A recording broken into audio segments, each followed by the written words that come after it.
Ako'y nagpapasalamat sa ating Panginoon dahil sa pamilyang ito dito na ko tinugon. Umaapaw ang kasiyahan pag aking nasisilayan ng mga magulang ko parang walang hangganan.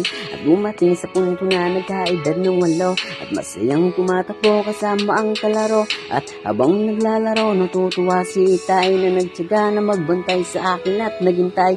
Dumating sa punto na bigla na lang nag-iba, pag-aalaga ni Itay bigla na lang nawala. Palagi na lang lasing kasama kanyang barkada, nananabik na papaisip sa kanyang kalinga. At dumating sa punto na naumalis aking inay, ako'y iniwang mag-isa dahil sa aking Itay. At pagmulat ng mata, pangangamba ng isang bata, laging tanong asan si Kuya Bonso at ina. Hindi ko maipaliwanag ang aking nararamdaman, bakit kailangang maranasan? Inainda mo ba ang araw na ako'y iniwan? Iniwan mo na mag-isa, pinilit kong pigilan, ngunit wala akong nagawa. Tumitid ka sa aking mata at binitawan ng pangako sa aking babalik ka.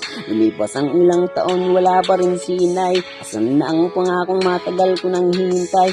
Nawala na ng pag-asa nung narinig ko ang balita na ang aking inay may bago nang kinakasama. Bumuntong hininga sa akin na narinig, doon na nagsimula sa kanya ay magalit.